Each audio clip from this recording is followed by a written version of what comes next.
I'm an OG. I'm a pioneer. I made my first video first year YouTube came out. 30 days later, I get a check for $18,000. And that was the beginning of the end for me.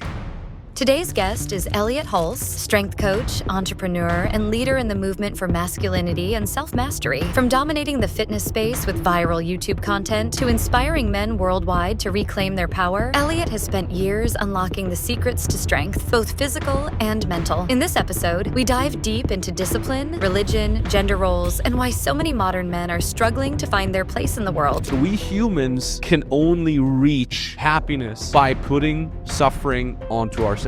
You're making shit up. I think we could choose not to suffer, and that's really what it is. I wanted a spiritual perspective, but I wanted it to be Western. I want to work for my salvation, becoming like God. The classical idea of feminism, I agree with. Women should have equal rights. Feminism's goal is to destroy the family. The women that wanted to vote hate men. That's why they wanted to vote. They wanted to vote men out of office. And you see what we got right now with Kamala. This is just the long arm of, oh, just let them vote. You can't be whatever you want to be. That whole make-believe bullshit they teach us on TV. You can be whatever you want to be has led us to transgenderism. Telling dumb little kid in the ghetto you can be a astronaut. It's like, well, chances are you're not. You probably don't have the IQ to do that. And there's no black astronauts. I feel pity for the man who never goes through adversity, for he can never prove himself. It's the hard times that make us step up. So think about the sexual revolution. Who wanted to say no to that? Free love, rock and roll, drugs. Now, 70% divorce, children out of wedlock, families are destroyed. The world isn't ready for it. They weren't ready for Wilhelm Reich. They weren't ready for Alexander Lowen, and they weren't ready for Elliott Hulse. By the way, Elliott, I brought you something small. Since I know you like meat. This is bear meat from the Arctic Circle in Lapland. Bear meat. Yeah, I figured, you're the kind of guy. I can only imagine what bear meat. So does it have a lot of blubber? Is it really fatty? Yeah, it tastes kind of like beef, like fatty beef. I bet like when you catch the bear. Wait, did they catch the bear? Did they shoot the bear? That I don't know how exactly. I know it's roadkill. I hear we got roadkill. Yeah, I don't think it's roadkill. Yeah. So do they harvest the bear when it's right before it goes into the cave with all its fat so that it could be? That's what it tastes like. Or do they do it when it comes out? No, pretty sure before. It tastes very fatty. That's awesome. I can't wait to try it. Yeah, man. You'll enjoy it. It's very, very good. I've had some myself.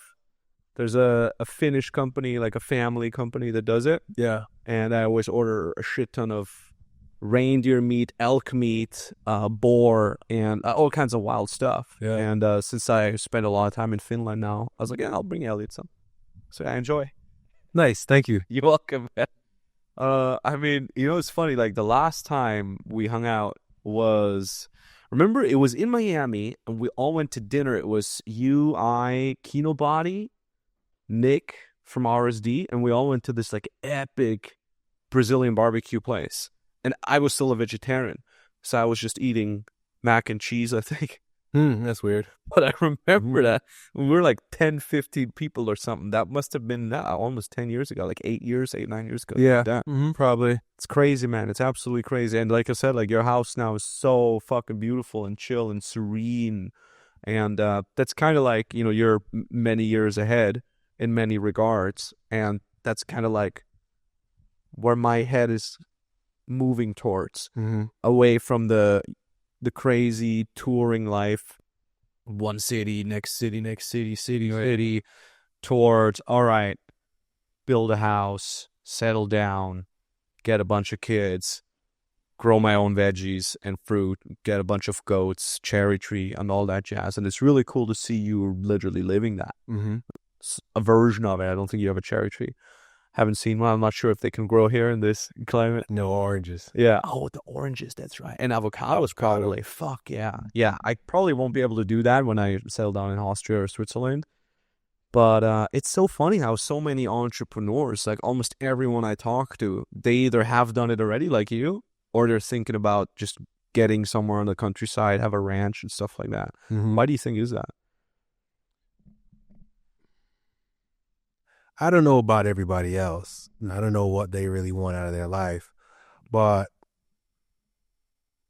my dad's a country boy. He grew up like barefoot, climbing trees, kicking coconuts with his toes, and catching his own fish with his hands and a stick and shit. And so I got that in my blood. I got that in my DNA. My parents are from Belize. They're country folk, dirt floors.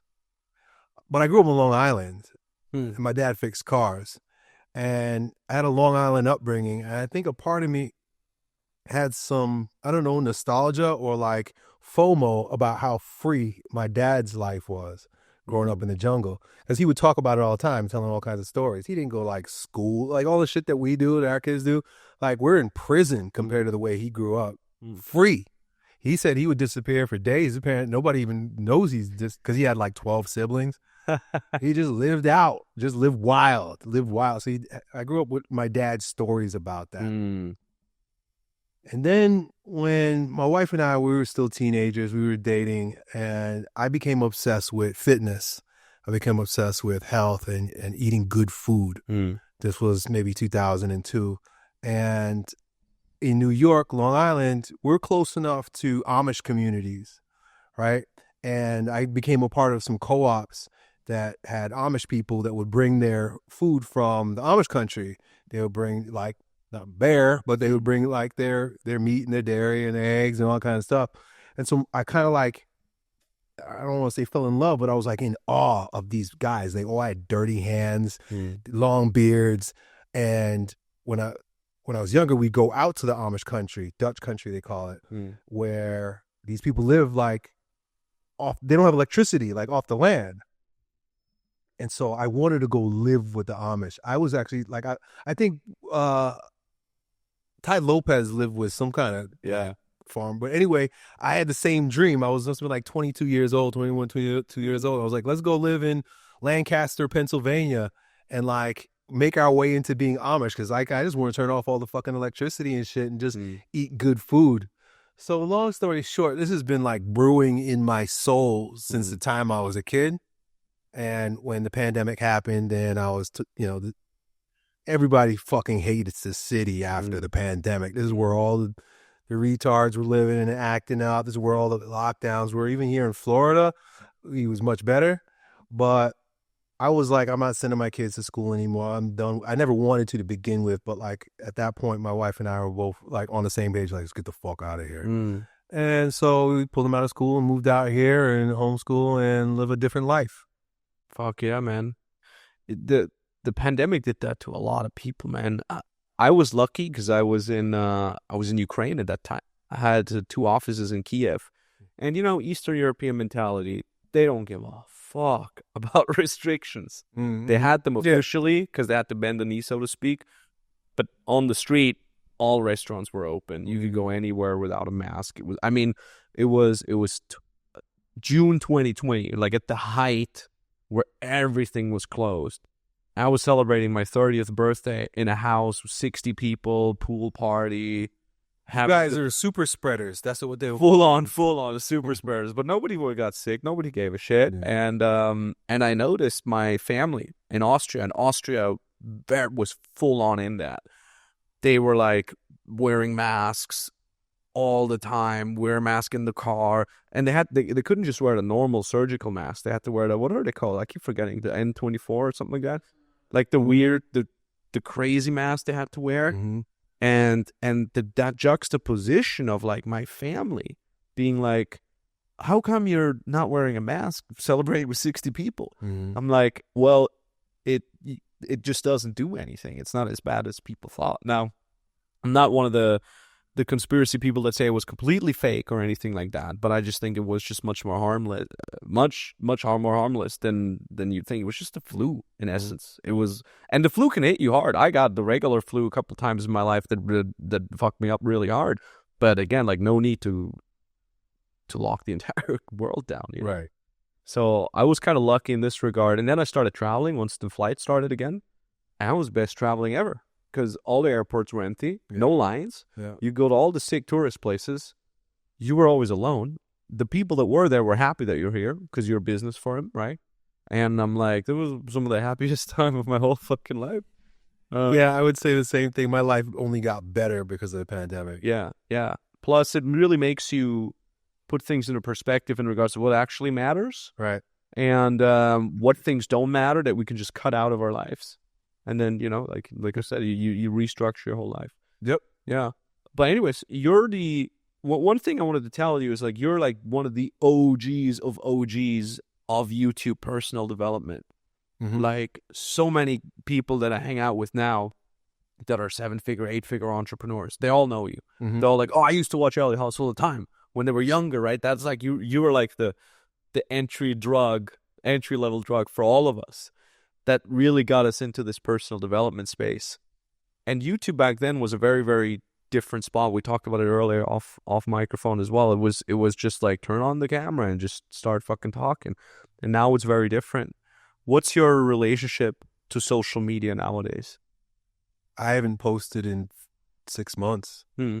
I haven't posted on anything. Maybe a random story here and there, or if I'm just feeling froggy, I'll jump, but I have not posted at all. Why?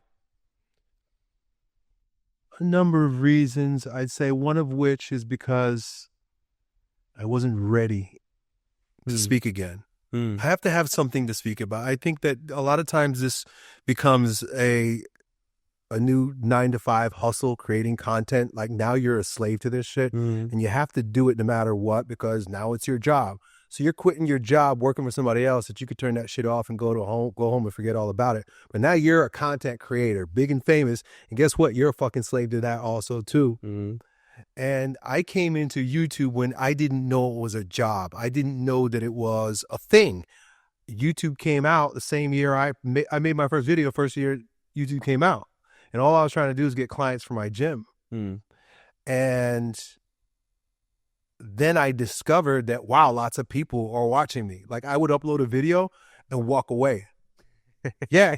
Even in like 2012, 2013, like these videos are getting lots and lots of views. My channel's like racking up, and I upload shit and I walk away. I never watched YouTube. I was not a YouTube viewer, and I just upload shit and walked away. I didn't know what was happening there at all for a long time. Until I got a phone call from Keith Hodge one day, from the Hodge twins. And he's like, yo, man, he's like, your videos are dope. Why don't you become a YouTube partner? And I was like, YouTube partner for what? Like, why would I do that? So I can get the few pennies from commercials? He's like, no, bro, trust me, you're getting views. Turn it on. And so this is like 2013 maybe. And I was like, okay, fine, I'll apply. Did the whole thing as I became a YouTube partner. 30 days later, I get a check for $18,000. That's sick, dude. And mind you, I'm selling ebooks. I'm a trainer at a gym, and I don't know what's going on right now. Why did I just get that check? Well, apparently people are watching these videos, and it's growing. Yeah. And that was the beginning of the end for me. Because you get suckered in. Is that what you mean? I was totally unconscious of what it was and what was going on. And that's what made for such good raw content. Because, like, you know how a kid, so I have 4 children. My daughters, when they were young, they were so cute and energetic because they were totally unconscious. You know how a kid, like, they don't know how cute they are. Like, they're just doing shit that comes to them and it's spontaneous. But once they become teenagers, they notice that people notice, and that either makes them uncomfortable or even more gregarious. So that level of unconscious, like they would say, unconsciously competent. I was unconsciously competent at making good videos. I was competent in fitness. I knew what I was talking about, and I know I have a level of charisma. So, okay, good. But that was also the beginning of the end, because now I'm watching me. And so I'm starting to pay attention to what I do and how the world responds to it. And I wasn't prepared for that at all. And it took a lot of growing up for me over the past, going on 12 years, this whole season, to reconcile that, figure out who I am and what the fuck I'm doing. It's a mind fuck, man. I've had a very, very similar experience with my first channel, the dating advice channel, the RSD Max channel. I just started talking about shit I found interesting. Right. I was like, oh, I want to make a video about this. Just, I want to goof around. I want to whatever. And I started it, and I wasn't like post and ghost like you did, but I never gave a shit if it got more views than the video before. You know what I mean? I wasn't that conscious of it. I just looked at it. I'm like, oh, cool. And that was such a free and joyful time with content creation because, I just did what I wanted as opposed to doing what I thought was working or was going to work.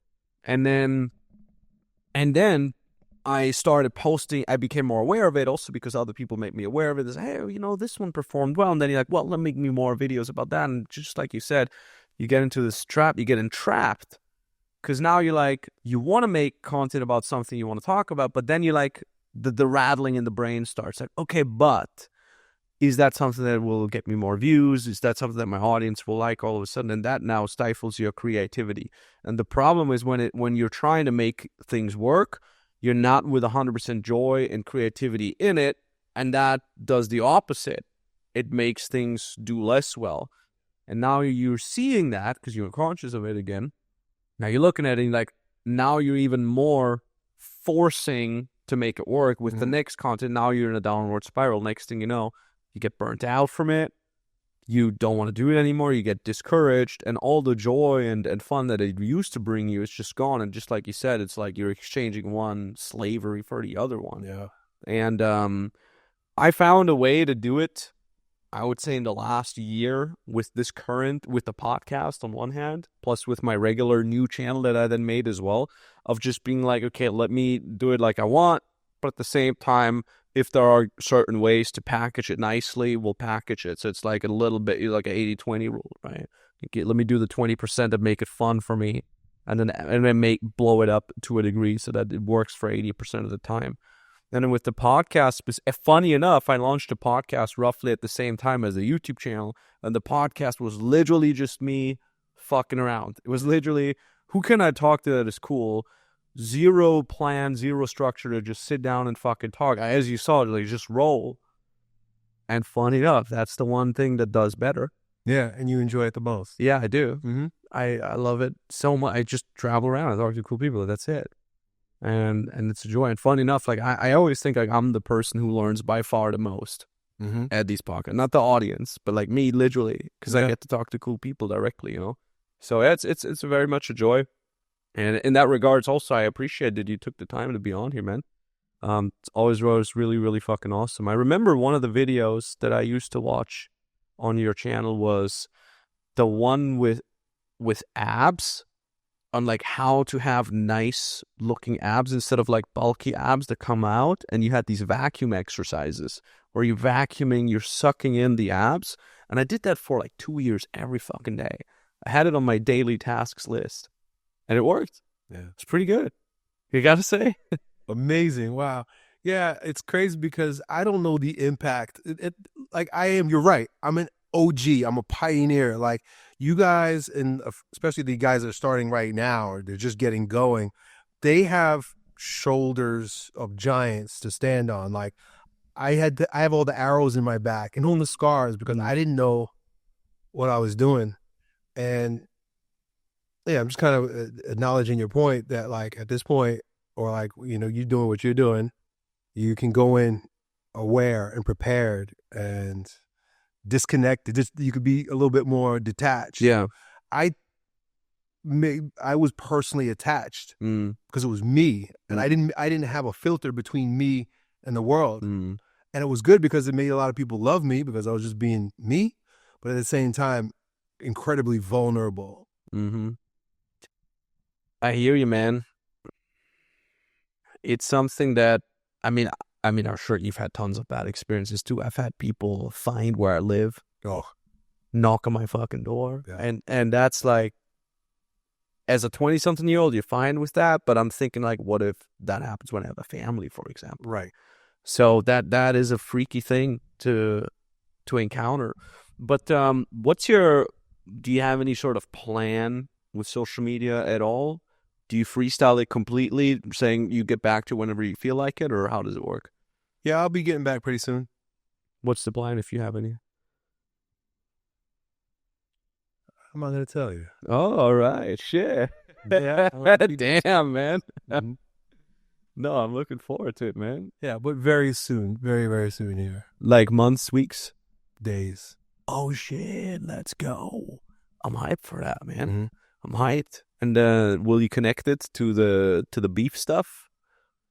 Oh, the beef is many years down the line. Okay. Yeah, I ain't fucking with that yet. All right. Interesting. Yeah, I have to figure out how to do YouTube all over again the right way, up to date, and make it make sense. You gonna do it alone? Do you have people that you're working with? Do you have assistants to help you with the filming? I have help.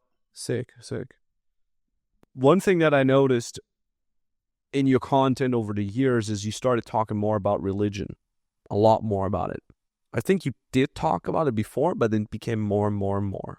And I found that very fascinating because weirdly enough, in my life, more and more people take on religion. They talk about religion. And I come from a religious background. My mom's mom, so my family on my mother's side is actually Jehovah's Witness. And I was never really involved in it as much, but there was a lot of religious talk. And that kind of made me detach from it when I became a teenager all the way to my early 20s. But now in my 30s, it kind of comes back up again. What was your relationship to religion, especially recently? Have you grown more into it? I think I've liked religion for a long time. I'm deep. When I was 12 years old, I remember the question that just penetrated my heart was, what are you, Elliott? What are you? What are you? That's an existential question, not a question for a 12-year-old. Well, maybe today because they have YouTube, but this was 1988. And it was because I am, you can't tell if I'm black or white sometimes, or Puerto Rican because I grew up in New York. So people were always asking me, Elliott, what are you? What are you? What are you? So I didn't know what I was. And so I had this existential question, this question that is the question above all questions that humankind has been struggling with forever. And here I am wrestling with this at 12 years old. Well, what am I? And of course, I had a more superficial understanding or idea of what that was, right? What they really want to know was like, what are you? You got blue eyes, but you're black. Right? So it was kind of, that was where it was coming from, but it was unconsciously, it just like penetrated my heart. That's what my soul was here to do. So I ended up like studying philosophy. I found Apollo May. It was a book in the library when libraries were a thing called What Are You Really? And it delved into metaphysics, quantum physics, spirituality. Quantum physics and spirituality. And so, I'm reading about, quarks and bosons and, alternate universes and, 5D experience. And, of course, I was 12 years old. I can't remember everything, but it was like I was having that new age language, that those ideas, those language to penetrate. Like kids today, they get that shit because like they're on YouTube. Yeah. Well, like it was odd, and I guess I'm an odd cat. So, but from that, I understood that I am far more than the color of my skin. I'm not, and you're not the color of your skin either. And I'm not even this body. I might have muscles. I might be skinny. I might be fat. I might get tall. I might be short. I might have one arm. I might have no arms, right? And it still doesn't change the pattern that is me, the essence that I am and that you are. And so knowing that created a gap between what we see in this world and what I know to be is true. And that is the pattern that this world emerges from. The word pattern is where we get the word paternity, patriarchy, patriot. It means father. God's the father. God's the pattern. God is the blueprint from which all this emerges. And so I understood that at a quantum physics level as an early teenager, but it was sterile. It was fascinating, but sterile, because it's science, and science is supposed to say sterile. I like beauty. I like morality. I like the good and the true. And so I found what quantum physics offered. It's so funny because for most people it goes the other way around. I knew religion, I hated religion, I found quantum physics. No, I found quantum physics, and then from quantum physics, I was like, but that's so boring. And I wanted God. So I started, now in 1997, I don't even think I have an email address yet, but there's Napster. Shit, I remember. Right? So this is, a couple years later, you already know what kind of mindset I have. I'm on Napster and I'm finding these Alan Watts MP3s. This British guy talking about Buddhism and Hinduism and all kinds of Eastern religion and philosophy. So I'm like, me and my brother, we're sucked in. We're absorbing this shit. And mind you, like, I don't think most people remember, like, the internet is not what it was back then. No, like, very different. Like, the fact that I found Alan Watts was like a needle in a haystack because it was like shared, people, it was file sharing. So it was like illegal. And I'm like, my world is, then now like Alan Watts, like everybody makes remixes of his shit. It's like blown out there. I know I was one of the first people to actually do that many, many years ago.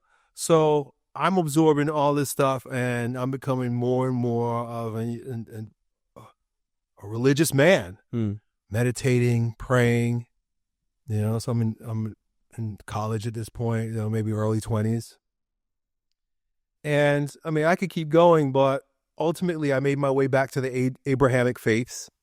So I started exploring Islam, and then I was Baha'i. I decided upon becoming a Baha'i, which they would like to say that it's a branch of Islam, but it evolves out of Islam, and it's a universal New World Order religion I've come to discover. But anyway, the God of Abraham's the God of Abraham, and I am Catholic. I was baptized Catholic. So what brought me back was, I think I had run my course with the New Age stuff and the Eastern philosophy. I mean, I was an Osho fanatic. I had all of Osho's books, and I ran Osho camps. Owen went to one of them. So that's right. My bioenergetics camp. So like I did it. I exhausted it. Now, of course, you could take years, lifetimes to exhaust this. But for me, in my ADD mind and the things that I love, I exhausted it. I was like, okay, I'm done. And I went into a season of fasting.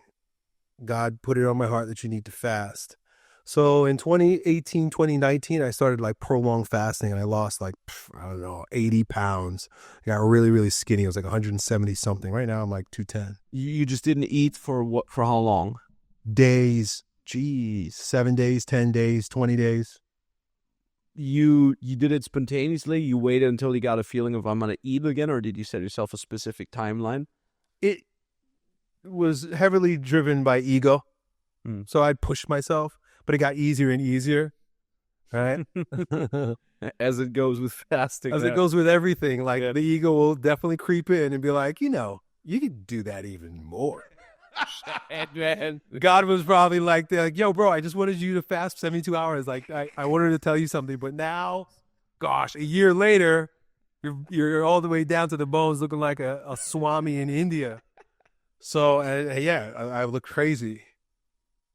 But that's what brought me back to Christianity. That's what brought me back to Christ. And that's what most importantly brought me back to my Catholic roots, the Catholic faith. As a faster, someone who was fasting, and a spiritual man, and a Western man. So mind you, this is like 2019, 2020. So like America's making a comeback because of Donald Trump, meaning like people want to know what's going on. And so I was fascinated with that too. Masculinity was making a comeback at the same time too, 2019. It was all Donald Trump era, first round. And so I'm like, I want to deepen myself in the practice of fasting through a spiritual perspective. I wanted a spiritual perspective, but I wanted it to be Western. I don't want Buddha. I'm not Thai. I want Christian. And I found some good stuff from Protestant pastors on YouTube. There was some good stuff there. But the depth of what I wanted was only found in the ancient faith, orthodoxy. And so that's where I discovered the Desert Fathers. That's where I discovered fasting. That's where I discovered the prayer of the heart, mantra, hesychasm, deification, becoming like God. This is what the fathers said, the church fathers. I think it was, I can't remember, Damascus maybe. God became man so that man can become God. God became man in Christ. God became man. That's the story. The story anyway is he took on a body to come and chill with us, show us how to do it. But he did that so that we can become like God. And Christ even says it. He says, do you not know that you are gods? Christ came so that I can be a God. So it's not about reading the Bible and memorizing scripture. It's about the mystical unification, the mystical unity, the transmutation of soul into a more likeness of Christ, to be conformed to our Father. It's a process, and it's not like the Protestants say, just say you love Jesus, just say you're saved. Just say these magic words and never do a thing. I didn't want that. My ego doesn't even fucking like that. That makes me want to puke. That's the whole, like, everybody gets a trophy bullshit. No, I want to work for my salvation. Paul even says it. He says, work out your salvation in fear and trembling. And I have a lot of shame and a lot of guilt, and I have a lot of shit I need to work out. And one of the best places to do that is in the Catholic Church, because they love your shame and guilt. Mm-hmm. You should be ashamed, and you are guilty. Get your ass in a confession and be absolved. So I fell in love with the frameworks of the faith, but came to it because of the history of the faith. Western civilization is built on Catholicism, not Christianity, not Judeo-Christian. They like to use that bullshit term. We are a Catholic-born culture, and it's a big part of the reason why we thrived and survived for so long. But we're not that anymore, and that's why we're dying. Mm. You mentioned this becoming one with God, and you said you wanted to work for your salvation. Apart from dealing with your inner bullshit, aka going to confession, what other things helped you on that journey? The accountability. You see, I have the opportunity, I have the grace, I have the love from God to receive him in body, blood, soul, and divinity in my body. I can eat Jesus. It might sound crazy, but check out the practicality of this. Jesus said, take this as my body, eat it. We believe, as Catholics, we believe 100% what Jesus said. That's his body, and we honor it that way. If I am to be conformed to my Father through Christ, I have to be without stain if I'm going to receive him. At least that's the idea. So if I'm in a state of mortal sin, because I'm doing shit that's sinful because I'm human, and I still sin like a motherfucker, then I don't receive Christ because it's sacrilege. How dare you? Like our Savior, our Lord, and you're approaching him with the stain of sin. But it's very easy. All you have to do is go to confession. You can literally go to confession right before you go to Holy Communion. This has revolutionized my way of even looking at life and how I train my clients. Everything is about the accountability and believing in the value of that accountability and holding yourself accountable to it. So I go to Mass every Sunday with my family, and my children and my wife may all receive our Lord in the Holy Eucharist, and I don't until I get to confession. Mm-hmm. So now it makes me think twice. Am I gonna sin today, or am I gonna be denied or deny myself? Because nobody knows. You got to hold yourself accountable. But live by the faith, live out the faith faithfully, and then go to confession when I can. That's beyond the sacrament of it, beyond the spiritual meaning that someone could choose to give that. It's very practical in your walk to achievement of any kind, success of any kind. You want to stop sinning? Well, then just keep holding yourself accountable. Eventually, it's going to crack. There are some things I don't even think about doing anymore because it was like, well, that's easy. I don't want to have to go to confession for that bullshit. I just stopped doing it. Right? With my clients, I've developed a system, framework, whereby they can eat whatever they want. They have to abide by some parameters, but the biggest parameter of all is you got to stay accountable. It means you got to punch in your food into the app that I give you every day. Otherwise, you go astray.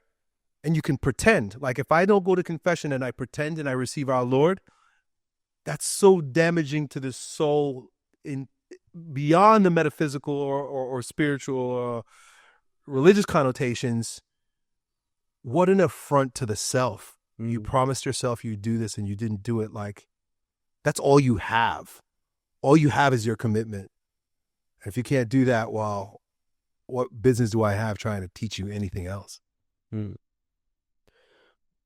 It's almost like there's a certain amount of suffering we have to give ourselves, bestow upon ourselves frequently enough so we can be happy, so we can reach salvation. You can see that on a micro level with fitness.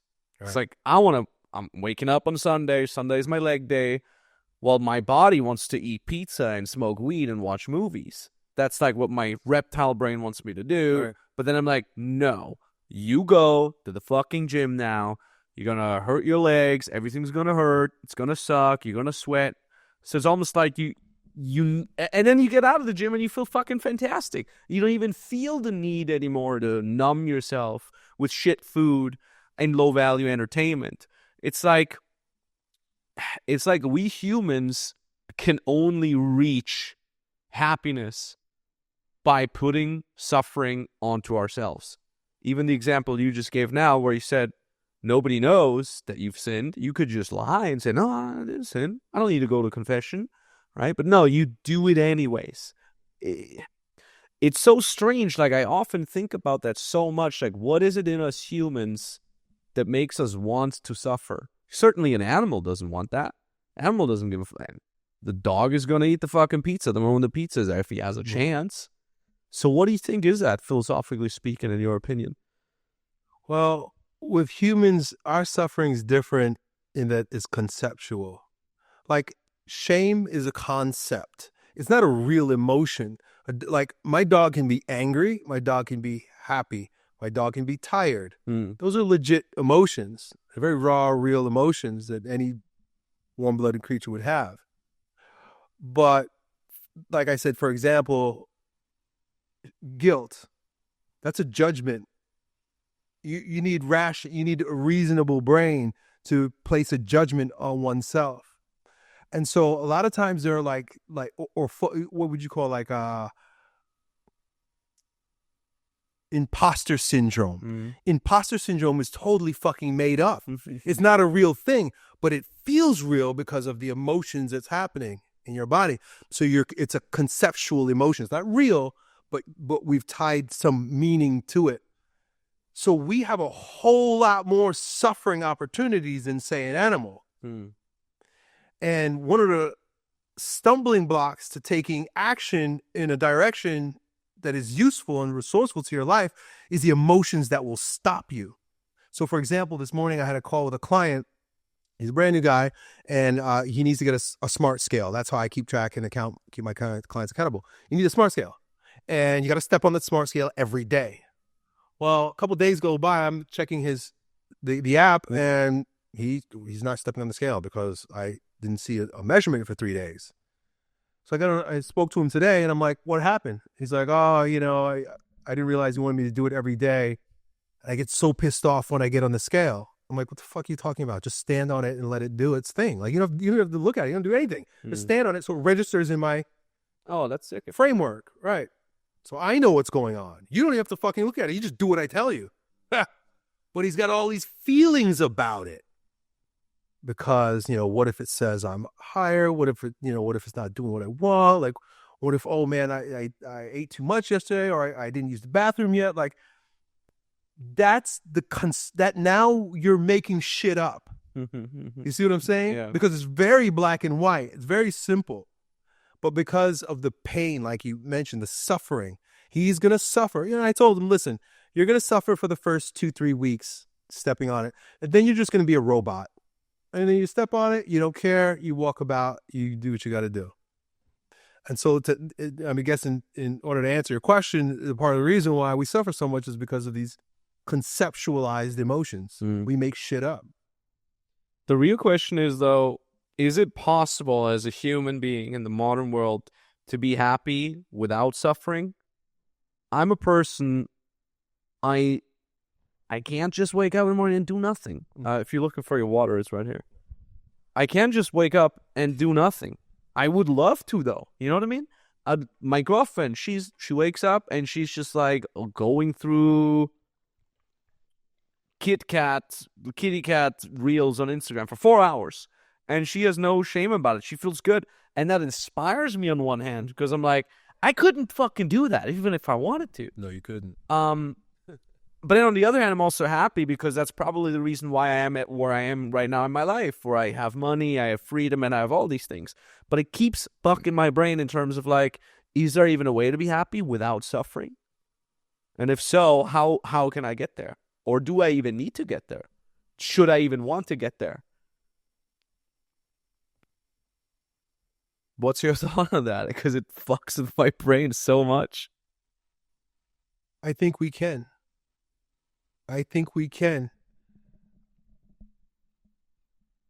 I think we could choose not to suffer, and that's really what it is. A lot of times, so you're doing things that maybe you don't want to do, but it's a lot worse when you lament. Exactly. Our suffering is an internal suffering.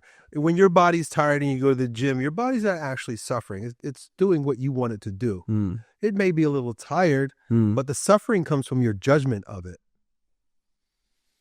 So as long as you stay detached and you just do what you have to do, my dad would say, just work like a machine. As long as you do what you have to do and you work like a machine. But one of the things you do with a machine is make sure that it's oiled well and that it timing belts and that it's functioning well, right? So I'm not saying work till you run the machine ragged. No, that's not what I'm saying. You got to be an intuitive person also too. But when we can do what we do coldly, no judgment, just no thought about it, no emotion about it, I think that we can make some tremendous strides and gains in our life, and that leads to happiness without actually suffering. Even to me, that's still a concept because I'm a masochist. I like to suffer. I mean, I tear my body apart with strongman. I played football. I bang my head into people. Like, I just want to destroy myself to get things done. And if it doesn't feel like it's hard, my ego resists that. It's like, you're not actually doing anything. You're going to go fucking make it hard. I have the same. But that's not true. That's all bullshit. That's made up. And I know it's made up. So as I'm getting older, I'm suffering less because I'm learning how to do my work coldly, detached, with excellence, but detached.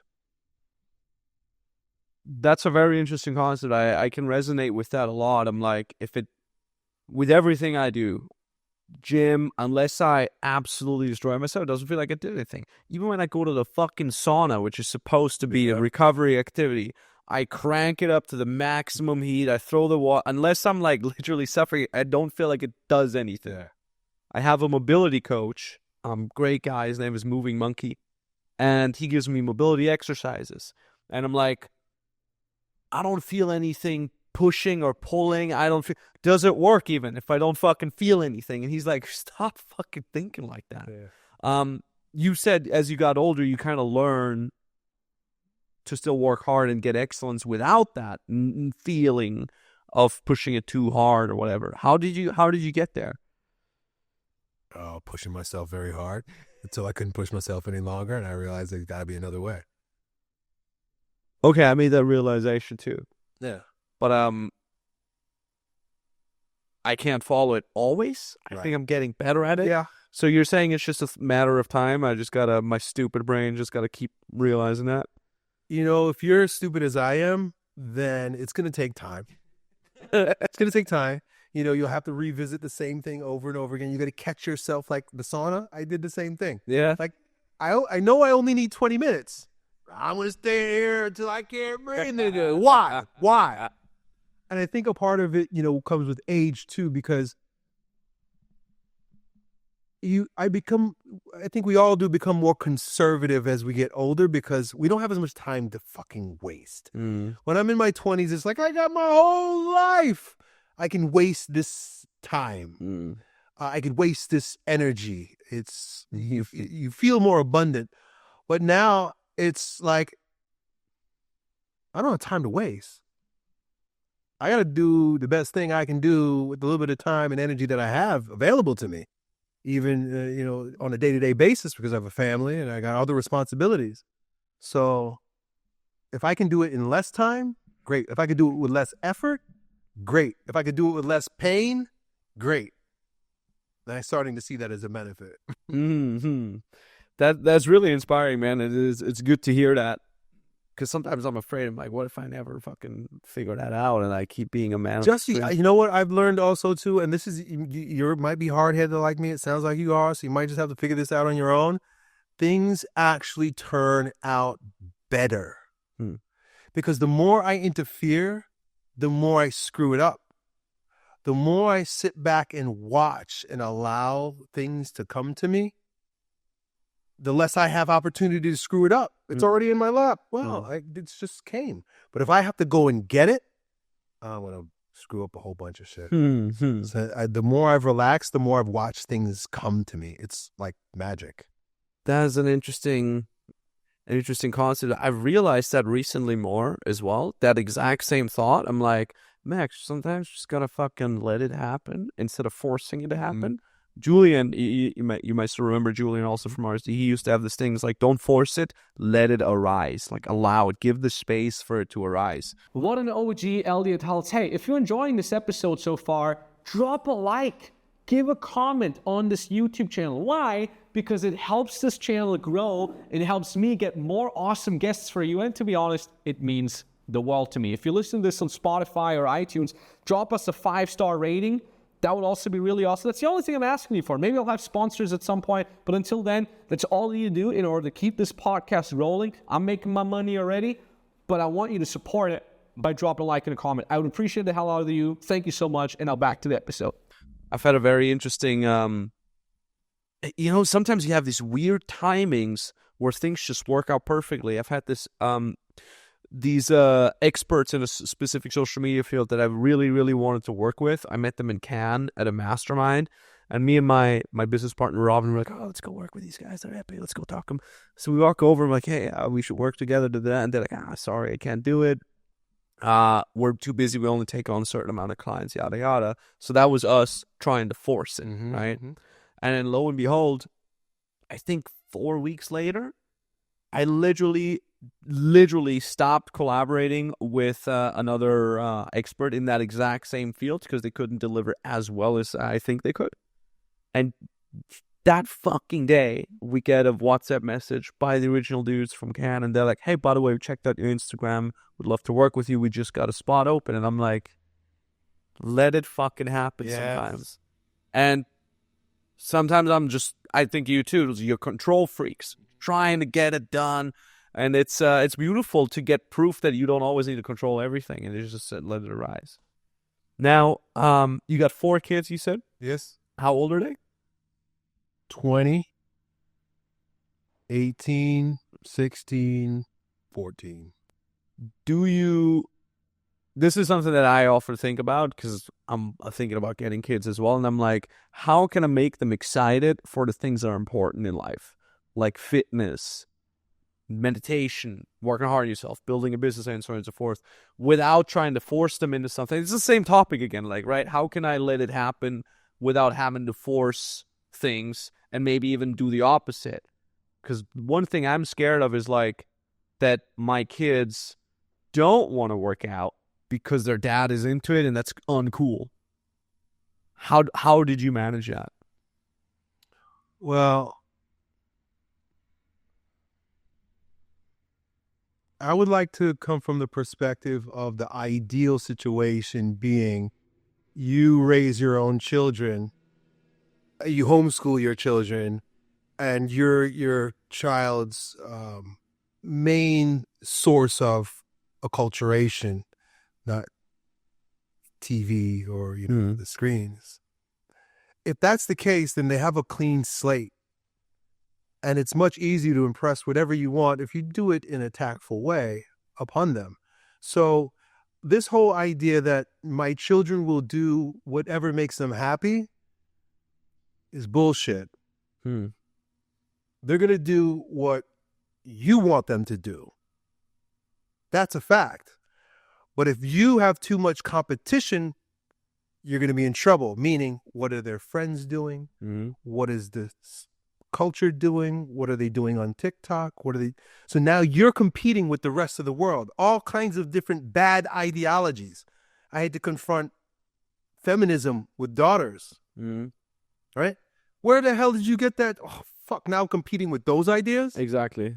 So this idea that, I want my children to do what they want to do and you're going to cross your fingers and hope they like the things that you like is only a byproduct of our degenerate culture. The children of yesteryear did what their parents did because that's the only option there was. And I'm not saying shelter your children or we should shelter them, but we get to put the blinders on and like a horse, train it in the direction that we want it to go. It's going to be very hard if they're going to school and they're spending lots of time on screens. Too many other influences. So we have to reduce the amount of influences. I'm talking from a conceptual level here because I didn't nail all of this. I made lots and lots of mistakes. But that's why I can look back and say, I see. So workout, exercise, for example, maybe they won't like it because that's what I do. Well, it doesn't matter. PE is we're going in the gym and you're lifting weights. Now, the same way you get your children to do anything that you want them to do in a pleasing or joyful way is how you, with any of these activities, working out or my wife teaches them, the girls, how to cook. They're learning how to do the, bookkeeping and shit, like practical skills. My son is learning aviation and he goes to Civil Air Patrol, right? But it's school. So I could send you to public school and they're all like, no, we got to get up at 5 o'clock in the morning and catch the bus. Yeah. Or you learn these practical things that we're teaching you how to do because we're training you. It's our responsibility and it's fun. It's great. Look, if you can get your children to adopt your worldview, then the things that you do only make sense. But if my child has a different worldview, so for example, one of my daughters was vegan. We don't have the same worldview. I had to compete with that because I let that shit in my house through the screens. Now my daughter even knows it's a thing. She shouldn't even know that's a thing. So now we have conflicting worldviews in the same home, and that's a problem. Here's a good start. You and your wife need to have the same worldview. You have to have the same worldview and the same values right down to the last hair. It needs to be everything. Because if you have two separate worldviews, now your kids are confused and they don't know if it's better for them to follow mommy or to follow daddy. And that's a problem.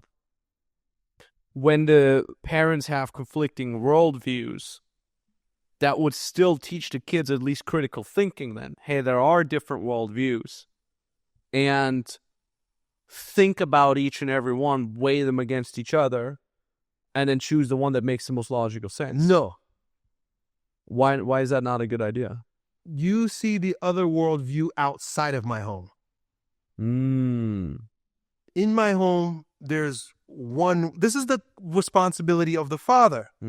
And his wife and the mother is helpmate. Yeah. The father sets the culture in the home. I know this sounds crazy. I know this sounds like so counterculture, but this is patriarchy. This is what we're built on. This is what our whole culture is built on. Order, structure, hierarchy. The father leads the family. And one of the most critical areas of leadership is worldview. If I'm Catholic, you're Catholic. If I'm Vegan, you're vegan, whatever. But my opinion is that there needs to be a solid and clear set of boundaries and culture and values in a home. Now, I tell my kids this all the time. You might not follow what I'm telling you. And when you leave here, I guarantee, I got daughters. I know you're dressing a different way when you leave here. I know that. Can I control you? No. But you understand what the values are here, so you don't leave the house with tits or belly button or booty sticking out. You're not leaving the house like that. So I think it's important that that there's not conflicting or alternative options in the home. Because if I'm not here and my wife is like, oh, your dad's not here, don't worry, just wear whatever you want. Those are two different worldviews. My wife is a feminist and I'm a patriarch. And if my kids even sense that there's a little bit of a division between mom and dad, they will exploit that shit to their own demise. Damn, that's very, very true. Especially the fact that it will be to their own demise, because ultimately that confusion, life is a lot easier when you know what's good for you and when you're 100% sure of it. Now, you mentioned this leaving the house. What do you do when your kids grow up to get their own place to live? Do you mind if they then live in different paradigms? Do you want them to understand why they had these rules here, so in the hopes that they would then have the same rules in their own households? What's the process there? Yeah. Solid training from the foundation. My dad would always say this too. He says, look, when you leave this house, you could go rock bottom, lose it all, drugged out on the street. And my dad says, if that happens to you, I will sleep well at night. Because I know I built a foundation in your soul and in your mind that when you're ready to smarten up, you know exactly what the fuck to do. You know the right thing, and you know the wrong thing. Damn. That's pretty epic. I remember one of the greatest gifts my dad gave me was at that very critical time in my early 20s as well, when I found out about personal development. I found out about this alternative path of, hey, you don't just need to go to school and study and then get a random fucking job. There's this other world out there. Yep. There's this world of making your own money on this thing called the internet. And then you can travel around the world. You can have all the adventures that you seek. And the only problem was I needed money to do that. And what I needed to do was I had the opportunity to work for Owen, a.k.a. RSD Tyler, for free, unpaid, as an unpaid intern. And it was 6 months unpaid. I had to pay my own flight, but I could crash on the couch. And I calculated it. I can't remember what the exact calculation was, but it came to I need $14,000, $15,000, $16,000 for the next couple months to really just be sure that I can buy enough food and kind of survive, if that really works out well. And the way I did that is I visited my parents. I was studying abroad in Vienna, and then I went home back to the countryside, and I basically came home, and they're like, oh, what a nice surprise, Max. How's university going? And I was very good at university. I was a very smart kid, at least grades-wise. And I'm like, oh, university? Yeah, I quit. Anyways, I need $16,000 to work for this internet guy for free. And in my brain, I thought it was a good idea to show them Tyler, to show them his videos. And they're like, who the fuck is this? This ginger, balded guy that looks like Santa Claus going on crazy rants. This is the guy. So my dad pulled me aside, all right? And I remember we went to my room because my mom was like, I don't know, I can't handle it. You talk to him, kind of like that. And my dad pulled me aside and he said, okay, Max, judging by what you've told me, this is a really, really dumb idea. What the hell? But you're a young man. You're 21, 22 years old. I've seen you with all the other things that you put yourself into mind. You wanted to become a guitarist. You became a guitarist. You wanted to work with one of the best guitar teachers in our region. You made that fucking happen, even though you had to commute 2 hours there and 2 hours back every fucking Tuesday. Then you wanted a band, you found a band. Then you wanted to study musicology, you went and studied musicology. Every single thing you've done, you've pulled through. So even though I believe this is a dumb idea and it will not work out, I believe in you that if you thought that through, you're going to make it happen. So here's 5,000 euros. And then I got that money from him, from my mom, from my brother, from my best friend, from my bank. With $16,000 in debt, I was on that fucking flight to Miami to work for Owen. That's also how I met you then for the first time in Orlando, a couple months in, when you did a free tour together with Owen. And that was I think the greatest gift my dad has ever given me. And I didn't realize it at that time. I was just like, fuck yeah, let's make it happen.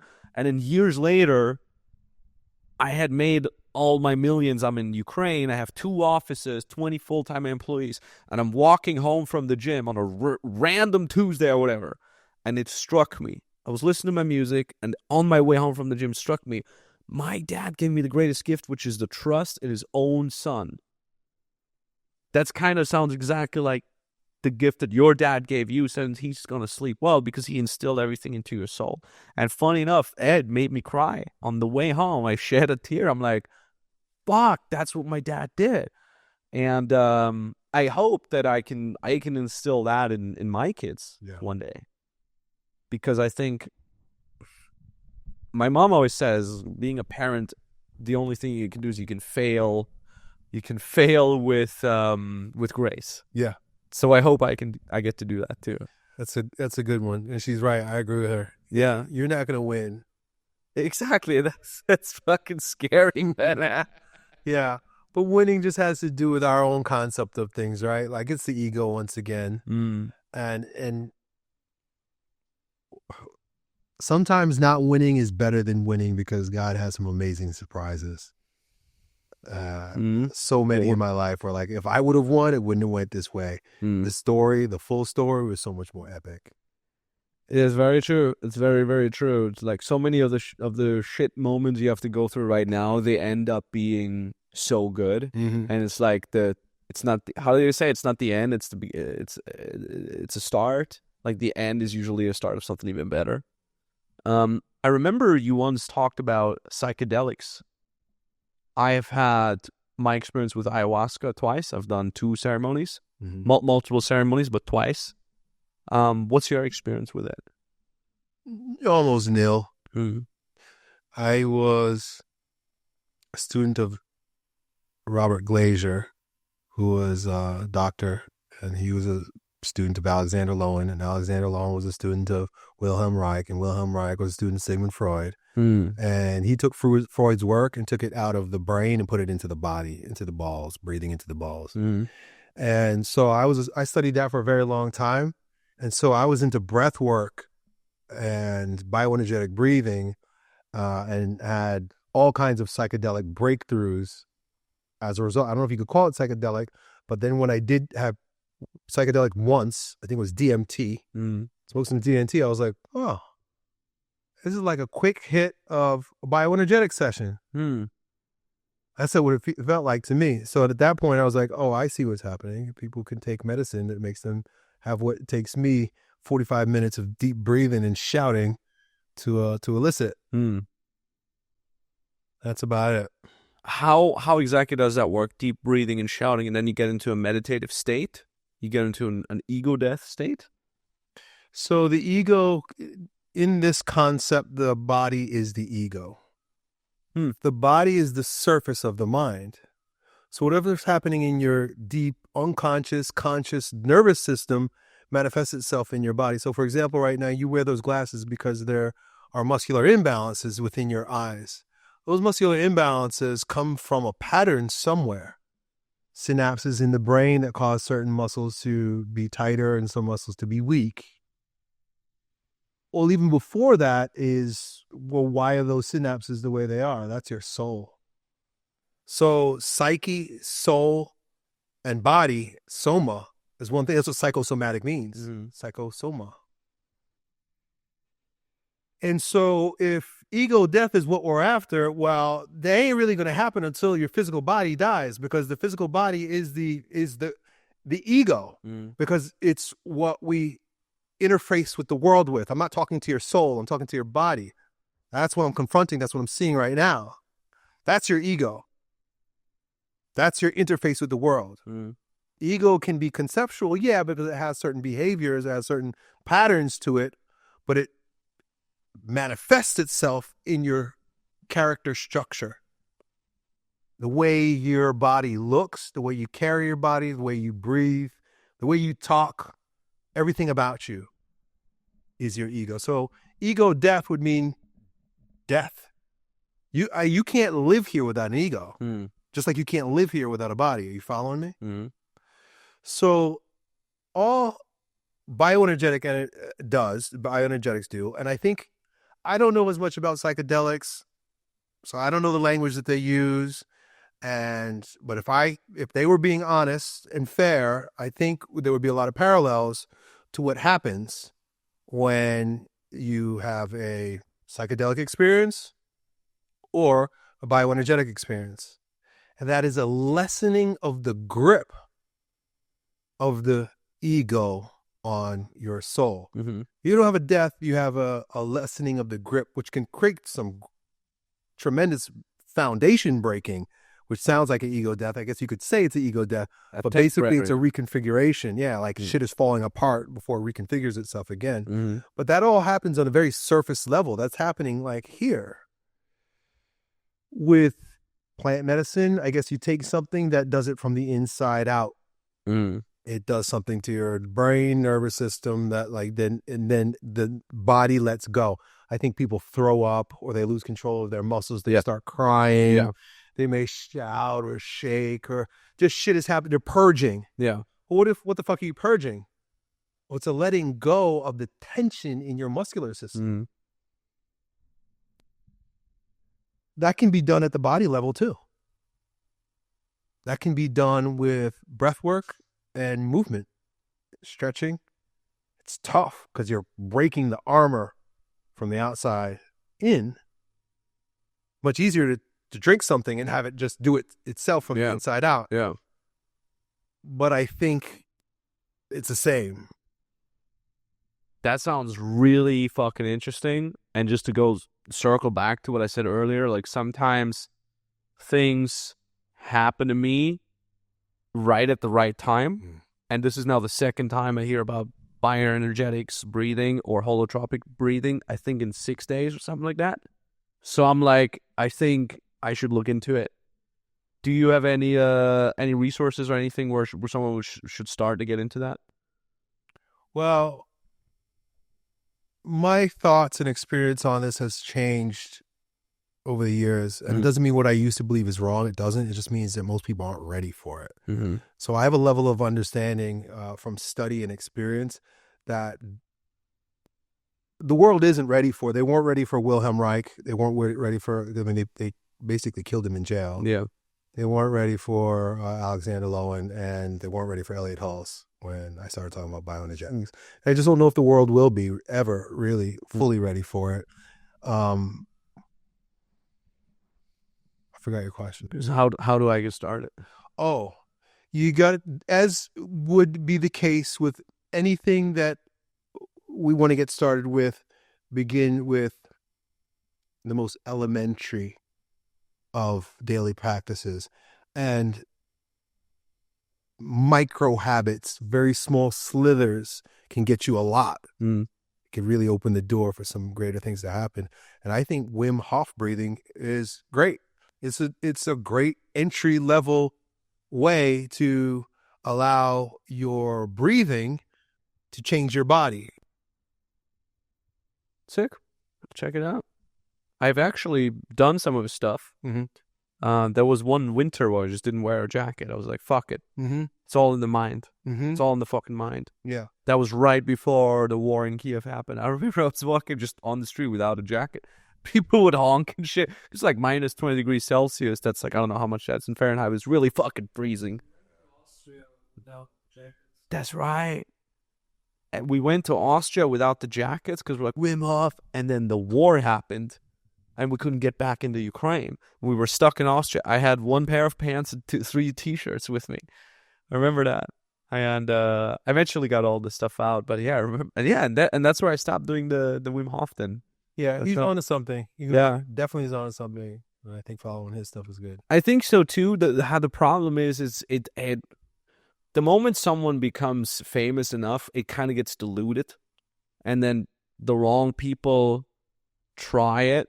And for example, the system that Wim Hof has is like you could learn how to become an instructor to do his stuff. But then, some people don't maybe have the expertise, and then they teach it not perfectly to the next guy, and so on and so forth. And then it gets diluted or watered down over time. But in essence, Wim Hof stuff is pretty fucking cool. The breathing especially. My girlfriend's Finnish, so in the winter we love to go ice bathing all the time. For her, it's like fucking normal. I don't know how she does it, but she doesn't have the crazy breathing that I have when I get into cold water. Like I can't breathe normally. She breathes completely normally. It's fucking insane. But yeah, no, it's super interesting. So what is your relationship to weightlifting now? Especially because you said earlier as well, like you were always going between extremes. I remember many of your videos, you said it yourself that some of your videos you were ultra skinny. Some of other videos, a couple months later, you were very, very bulky. What's your relationship to it now? How often do you work out per week? Do you do it more of a feeling, or do you have a regime? So I train with my kids.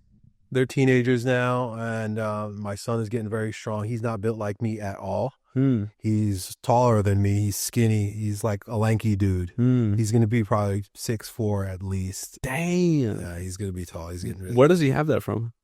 Both my wife, I think he's built like my wife's grandfather. I have tall people in my family too, but it could be, whatever, all of it, just hybrid. So, but yeah, two of my kids are built long and tall, and then the other two are short like me, big like me. So one of my daughters is built like me, and so she's strong and dense. She's like, hit her as like a brick wall. And then my son, so they're the two youngest. So I live with them, and the goal for them, as is the goal for me, they do what I do, but I'm really focused on both, is just muscle building, bodybuilding. We're just doing bodybuilding right now. So, and nothing extreme, very basic bodybuilding, lifting routine is I do full body 3 times a week, push, pull, legs, arms. So full body every time, or you separate between push and pull and leg? No, I do full body every time. Oh shit. How long does a workout take? An hour. Wow. How come it only takes an hour? Mine are always like fucking 2 hours long. Too much bullshit. Maybe, yeah. I don't know. Yeah, my kids, they leave off too, and I leave them in there. I'm like, I'm done. You guys are still going, because they've been gooking out the whole time. Ah, shit. I do have to admit that, man. I fuck around in between sets. I think my problem is I bring my phone and then I start working. I start replying. I'm like, and then what? I'm like, just check WhatsApp real quick. Just check it real quick, just to make sure everything's all right. And somebody has a question that could totally wait for fucking evening. No, I reply right away. Next thing I know, I have an 8-minute rest between sets or something like that. Yeah, that's probably the fucking issue, man. that is the issue. Yeah. Do you do warm-ups? How does your warm-up look like? No, I don't really warm up much. I mean, I use an empty barbell and do the exercise a few times. But that doesn't mean I don't warm up. Like, I haven't been warming up lately, but I can go through some pretty extensive warm-ups depending on how my body feels. But how broken and beat up I am, I might have to stretch for half an hour. But I'm treating my body much nicer, so I don't have as much pain. And so I don't need to warm up because I'm not abusing myself. I'm just pumping up the muscle. What do you do in regards to eating? Do you count your macros, your calories, or do you do it intuitively? Yeah, no, intuitive is bullshit. Anybody who says that they're doing that, they have what measures growth. You need metrics. You got to be able to look at what it is in numbers that you're putting in your body every day if you want to have any control. Yeah. You can get to a point where you're maintaining, you're just eating the same thing every day. But if you want to control your body, you want to control your body fat, percentage, muscle, you got to know what you're putting in every day. You got to be held accountable to it. So that's what I do. What's your calories and macros right now? So I'm cutting. So I'm below maintenance, around 2,000 calories. I just cut it down. I've been dropping progressively, from 25, 26 a couple months ago. So really slowly dropping it. I don't force myself to get it done right away. Sometimes there's a transition. So getting under 2,000 is like been my new benchmark. and 50% protein, 30% fat, 20% carbs seems like to be the sweet spot for me. That's how many grams of protein is that per day? Right now around 200. Okay. 212 or some shit like that. It sounds super similar to me. For me, a cut is around 2,000, which I hate because I have a lot of friends that are cutting. They're like, what do you mean? I eat 3,000 and I'm fucking cutting, and I'm like, you motherfucker. Yeah. Fuck you. I'm so jealous, man. You're the first guy I meet that says 2,000 is a cut, and I'm like, thank God I'm not the only one. I've gotten there like over the past 6 months. Yeah. Is it? I mean, I always wonder, is there no way to like change the metabolism, fix it somehow? So remember earlier I talked about character structure. Yeah. And how your body is indicative of what you are. You are your body. Mm. You look like, if somebody had to take a snapshot of your soul, it looked like a blueprint for your body. Like that's who you are. Mm. And you're a lot like me. You're a masochist. You're built as a masochist. There's an energy dynamic that's associated with being a masochist. And one of those is we put on weight. I am not going to describe the energy dynamic, but we have a tendency to fluctuate in weight and can very easily gain weight. And to cut, like, you got to cut those calories way back if you're going to, right? But you can also get pretty big pretty quickly. Super quickly, yeah. Yeah. So that just happens to be our character structure. Masochists have a tendency to be able to do that. And I know I'm throwing these terms around and it doesn't make any sense, but so a masochist, there's a spectrum where you can be really turned in on yourself and, judge yourself, beat yourself up, stifle yourself, hold yourself down. That's one end of the spectrum, but the other end of the spectrum is more like a psychopath where you're projecting your energy out. You're talking to people, you're moving around, you're being extroverted and things like that. So depending on where you are currently in the spectrum, because you could be one or the other, is how your body is going to respond to your exercise and food. If you're very extroverted, you'll throw that energy out and you'll build muscle and you'll spill it out. But if you're turned in on yourself, I don't know how often you experience that or if you ever do, then you're hunkering down, you're getting thick and kind of going into a depression a little bit. I have those phases. Maybe not as extreme. I don't think I would hit depression, but I have those phases where I'm like, everybody fuck off, leave me alone. It's just got to be just me. It just can only be me alone, sitting at home. I have those phases. And then I have these expansion phases like right now where I'm like, let's go on a tour. Let's go on epic podcast, talk, expand. But I think after that, I'll have some me time. But also there, I feel like I've had to learn I've had to dial back on the self-destructiveness of that me time. Back in 2-3 years ago, that me time was very extreme. Yeah. It was very much like smoke weed, eat like 8,000 calories. I would do crazy binge eating. Oh, you're 100% a masochist. Yeah, full on. I couldn't move anymore from the food. I would have to lie in bed on my side because my belly would feel so full. And I would still order. I'm like, okay, now some Chinese food, fuck it. And I was absolute insanity. Man. Yeah. How much of that do you think is genetic versus learned? Both. It has to be both. I can't give you a percentage, but it has to be both because your body is like your parents' body. There's the shape of your body is going to be your DNA, right? Like I'm shaped like my mom. My son is shaped like my wife's grandfather. See what I'm saying? So you're going to come out of character structure based on whatever structure your parents gave you. But if your parents carry themselves, their body in a certain way, they're also living, thinking, behaving, acting, breathing in a certain way that's consistent with that body. You're observing that as a kid. So you not only get it like the structure, now you get the instructions on how to be this way, especially if your parents are a classic character structure. Like, you're just going to, that's it. There you go. You got it. What else are you going to do? Unless you're raised by wolves, you don't know anything else. Yeah, it's weird. It's because some of it is like an uphill battle. No matter what you do, it's just your genetics. That's it. Yeah. You know? And that can be really tough too, especially when you get into personal development, when you realize that, oh, nothing is impossible. Let's go. I want to make millions. I'll go get fucking making millions. But then you're like, yeah, but also you have genetic dispositions that will keep you from doing certain things. Oh, yeah. We can't here's another piece of bullshit that I will happily call out. You can't be whatever you want to be. That whole, that make-believe bullshit they teach us, on TV and Disney movies. You can be whatever you want to be. Has led us to transgenderism. Like, it's just gotten so perverted. So it's like, but it begins with, telling a dumb little kid in the ghetto he can be a astronaut. It's like, well, chances are you're not. You probably don't have the IQ to do that. You don't have the opportunity to do that. And there's no black astronauts. So you could fool yourself. You could build castles in the sky that you're going to be something.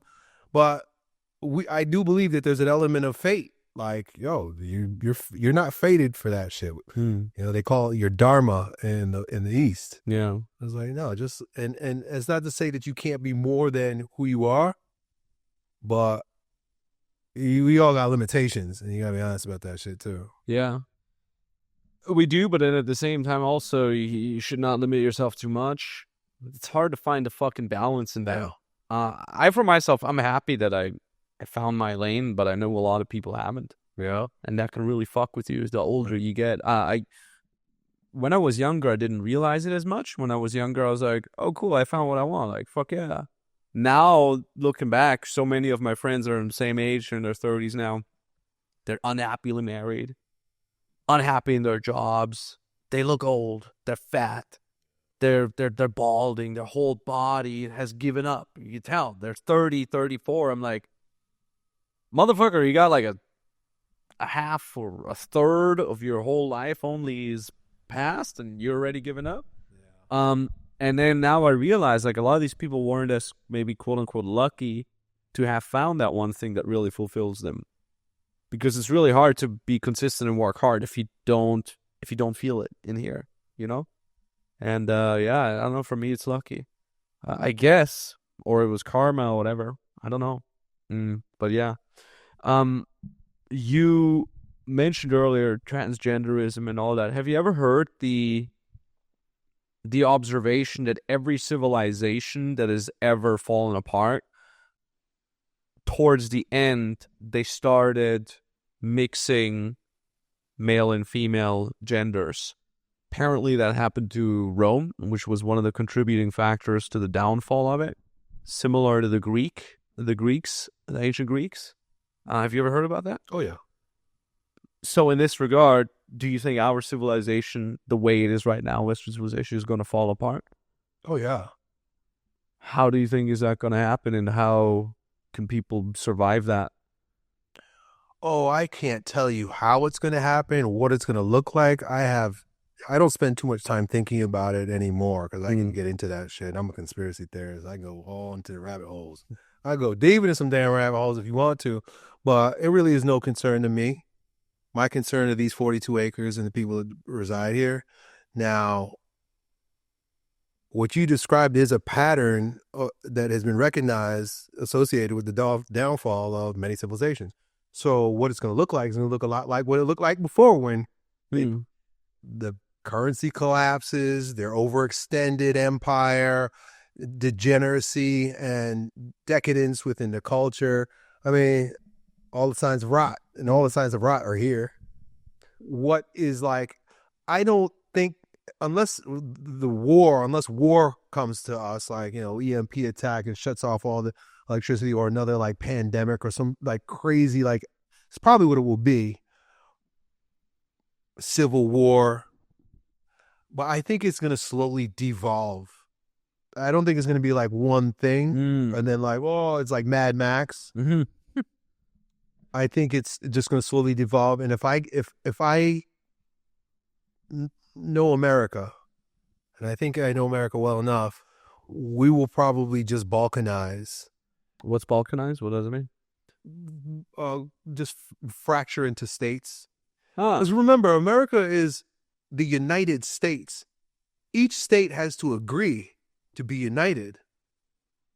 And if any state chooses to not agree, we can secede and should secede. And many have seceded a long time ago. And then so like you could imagine America without Florida down on the tip. Well, that would be the new America. You guys can have that. We will take care of ourselves. I think it'll be more of a regional thing. You know, the Southeast and, you know, and then, you know, this the coasts, you know, New York and California. Like, I think it'll split up like that. And if we do experience a land invasion, which I believe we are under land invasion right now with the, you know, the open borders and, you know, and all of that. But if there are truly Chinese troops coming in through the Canadian border, or, you know, Russians coming from the south, or who the hell knows? But if we were to be occupied, that the liberal cities would go down first because nobody's armed, right? They could just come in with their AK-47s and just like tell all the liberals to shut up and sit down. Right, all the governors and mayors of those states, they're corrupt. They're corrupt anyway. They'll work with the Chinese soldiers. They probably were on the invasion. You know, open up the ports. Yep, let them in. Here we go. So, you know, California, New York. I think you could see a lot of that going on. But then the more heavily armed states, like in the Southeast, you know, Florida and Alabama and Texas. Especially Texas has its own electricity, has its own oil, has its own grid. Yeah. These states will just be like, just get out of here. Just leave. Yeah. And ultimately probably end up collaborating in some. I don't think anybody will ever physically invade the US, not even in the liberal cities. I think the invasion will just happen ideologically. Yeah. I think it has already happened since the 80s. Yeah.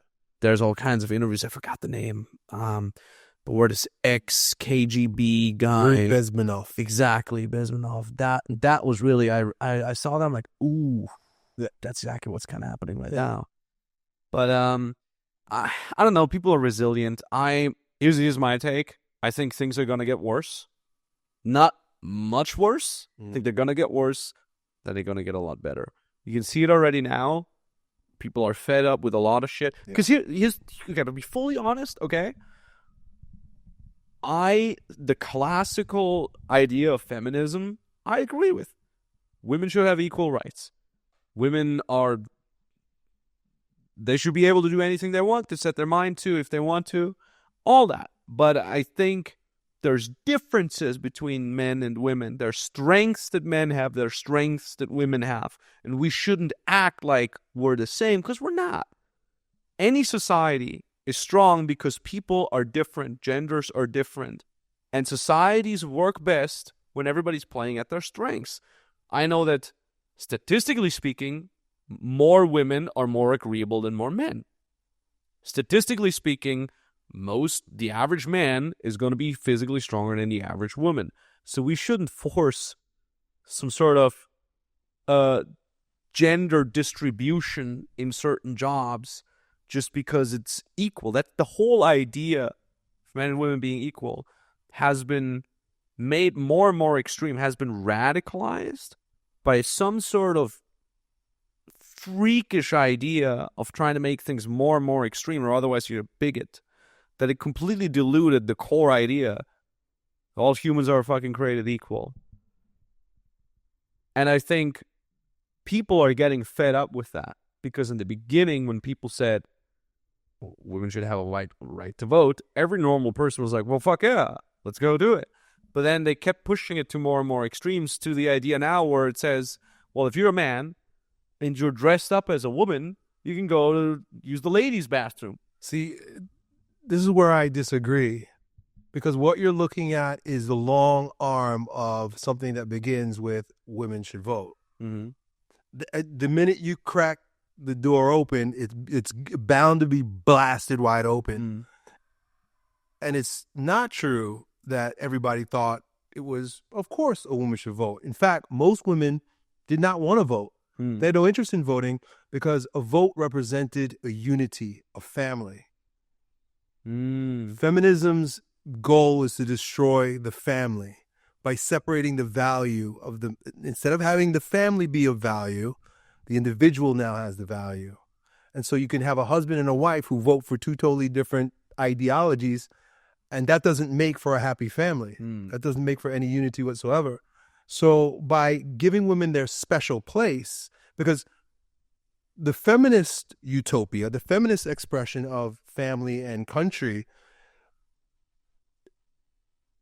is like the transgenderism of the late 1800s.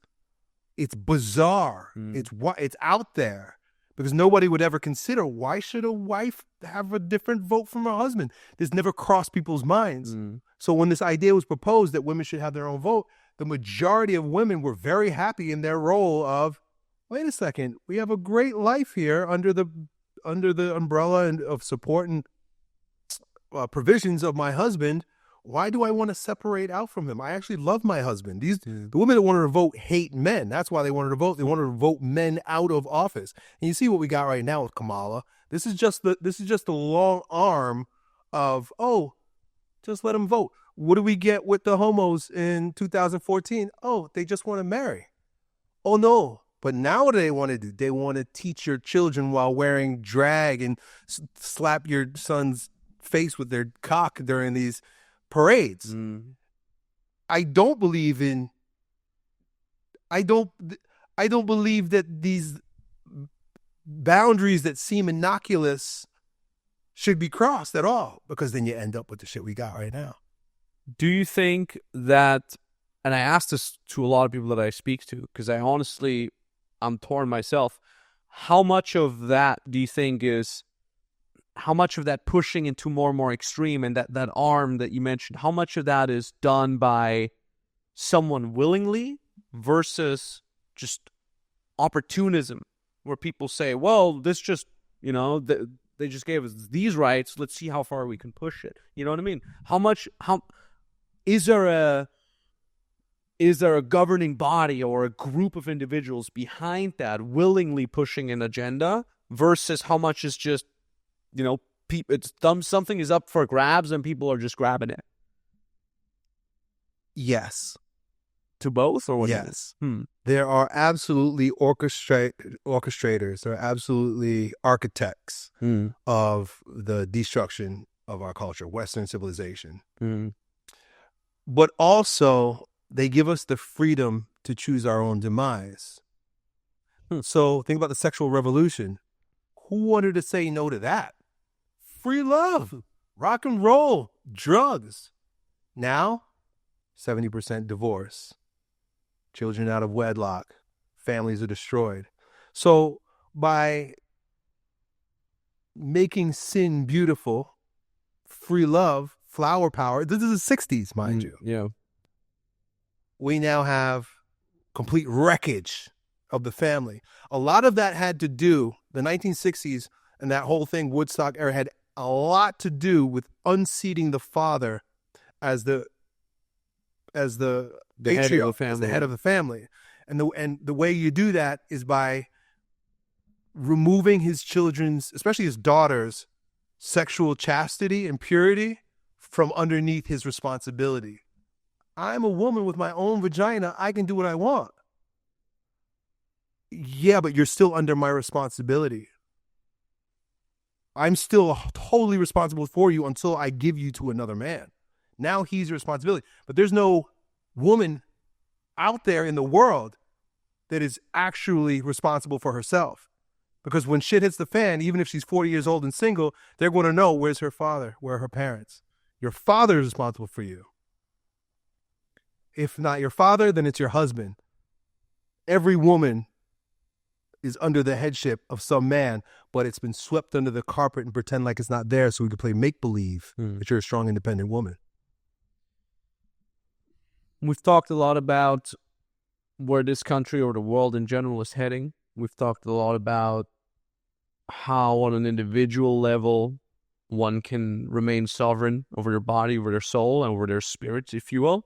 What do you think could people do to make sure civilization keeps moving forward with values, with productivity, with being a functioning society? What do you think can we do on an individual level?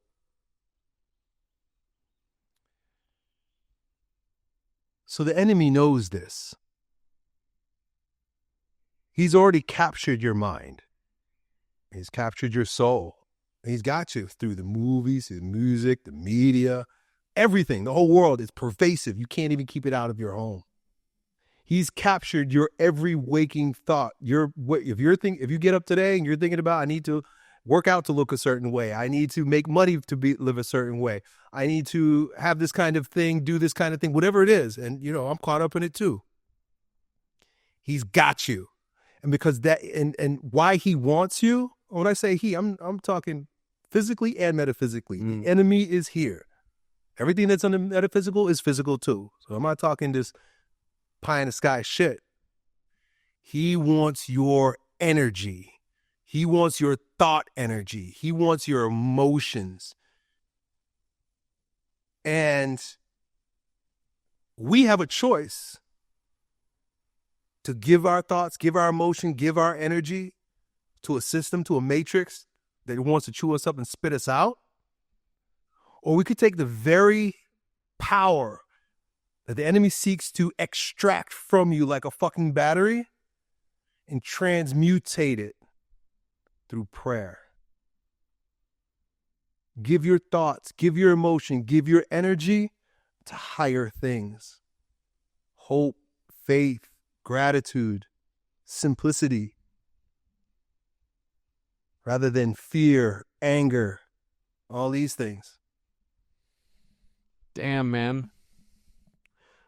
That transmutation of fear, worry, anger to gratitude, that was one of the biggest lessons I've had over the last couple of years as well. This whole idea of just being grateful for the tough fucking times, it seemed, when I had that epiphany, it seemed like such a strange concept to me, because all I had known until that level was maybe victim mentality. When shit happens to me, why is it happening to me? It's so unfair. Maybe anger towards it if I was feeling good about it, like fuck that. But then saying, you know what, I'm grateful that happens to me because now I get to step up. There's this great quote by Seneca where he says, like, I feel pity for the man who never goes through adversity, for he can never prove himself. Prove himself to himself or to other people, doesn't even fucking matter. But it's the fact that it's the hard times that make us step up. And that's fucking cool to hear that from you. Confirmed, again, in my own head, Yeah, I don't even watch the news. I don't know what's going on. I know we have an election coming up. I like Donald Trump, but if they shoot him or not, my life is going to be the same. And I'm going to have to fight. I'm going to have to struggle. I'm going to have to take care of my family the same. So staying free from those types of pendulums. Like, one of my mentors says that the weather is, how does he say? The weather is different in every city. So in other words, I'm not looking at the weather in Texas right now. What the fuck do I care? It's sunny here. Yeah. So stop looking at what's going on. All weather is local. That's how he says. He says all weather is local. All weather is local. So whatever's happening in Washington, whatever's happening overseas, whatever's happening anywhere, even if it's in Orlando and I'm over here, I still have to do what I need to do right here to make sure that this world, this layer of the time-space continuum that's under my dominion to a degree is running smoothly. And man, you've built yourself a beautiful life here. You got a beautiful corner of the earth here. You got a beautiful house, a beautiful way of living. And it's really, really inspiring, man. We're going to wrap things up in a bit. How can people work with you? What type of things can they work with you on? How can they find you? Well, you can't work with me. Okay. Nobody can work with me. I don't want to work with anybody. Okay. That's a lie. I do have some clients, but a very small handful. And so if you like the things I'm talking about, check me out on YouTube. I'm an OG on YouTube.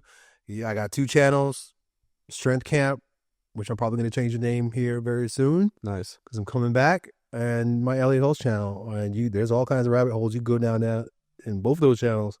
I'm a prolific guy, but you may, if you resonate with what I'm talking about, take the next step. I'll be sure to give you a call to action. If you don't like it, it's no harm done. Leave a mean comment so I know.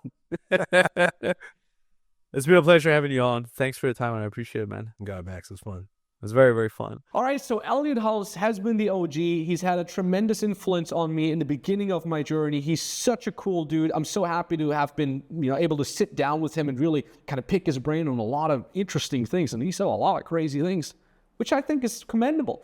And one thing that has really, really changed my life and will change yours, guaranteed, is AI. I've actually built an AI stack that's a conglomerate of multiple AI systems that allow you not only to start, but to build and automate your own business 80% done by the AI. It's never been easier than that. I've been using this for my own business. I've been using this together with my high-ticket clients. The results have been absolutely off the charts. People are raving about this. It's absolutely insane. So it's never been easier. If you've ever thought about starting your own coaching business, even if you don't feel good enough yet, even if you feel overwhelmed, now's your chance to have AI do most of the work for you. It cannot get any easier than that. The way to do that, if you're like, well, wait a second, Max, that sounds good. How can I get started? The way to do that, the first step is to book a free consultation call with us over at maxtornow.com/call. On that call, we will tell you for your specific situation, what kind of AI systems can be used, what can we do for you, how we could potentially help you, and overall if you're a good fit. And we'll also tell you how to get started, how to get your first clients, where to post, where to build your brand, and so on and so forth. It's all done in this free call, maxtornow.com/call, or the link in the description below. Thank you so much. Talk to you soon.